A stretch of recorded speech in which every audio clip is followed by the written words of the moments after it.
रामायण एक अद्भुत कहानी और हमें कई तरह से प्रेरित करती है। आपको पता है परफेक्ट आदमी कौन है? भगवान राम।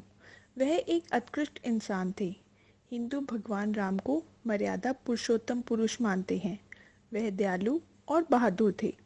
उन्होंने एक पति, बेटे और भाई की भूमिका बहुत ही अच्छी तरह से निभाई। लक्ष्मण एक परफेक्ट भाई और देवर। राम जी और सीता जी की रक्षा के लिए वह 14 वर्षों के वनवास के दौरान बिल्कुल भी नहीं सोए। इसलिए वह गुडाकेश के नाम से जाने जाते हैं। गुडाकेश वह व्यक्ति जो नींद को हरा देता है। लक्ष्मण जी के स्थान पर उनकी पत्नी उर्मिला 14 साल तक सोती रही। उर्मिला जी ने अपनी और लक्ष्मण जी दोनों की नींद पूरी की।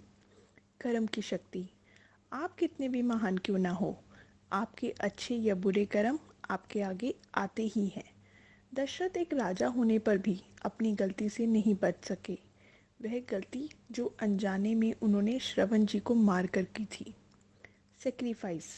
जंगल में रहना आसान नहीं है।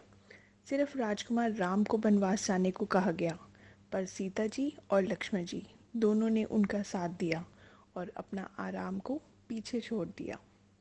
कभी किसी को इन्फीरियर या हीन ना समझे।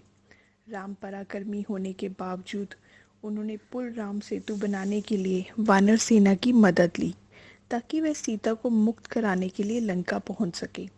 छोटे बंदरों ने न केवल उसे सेतु बनाने में मदद की, बल्कि रावण के खिलाफ युद्ध में भी भाग लिया। हर चमकती चीज सोना नहीं होती।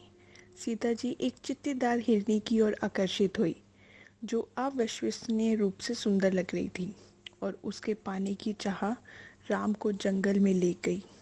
और आगे की कथा से हम अच्छी तरह से वाकिफ हैं। बदला लेने से ज़्यादा अच्छा है क्षमा करना। जब रावण को पता चलता है कि लक्ष्मण ने उसकी बहन सूर्पनखा का अपमान किया है, तो वे प्रतिशोध लेने गया और सीता जी का अपहरण कर लिया। एक अच्छी जगह और ज्ञानवान होने के बाद भी बदले की भावना ने उनका जीवन बदल दिया। इसलिए हमें हमेशा क्षमाशील स्वभाव रखना चाहिए। क्षमा का रवैया रखने से शांति और सद्भाव आता है। आप पूर्ण दुनिया। सीता जी अपनी पवित्रता की गवाही के बाद अपने पुत्रों राम और लक्ष्मण दोनों को राम जी के हवाले करके इस अपूर्ण दुनिया, इस क्रूर दुनिया से विदा ले लेती है और अपनी माँ पृथ्वी के गर्भ में दोबारा से चली जाती है।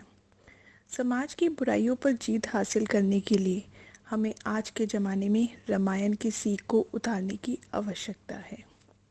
जय श्री राम।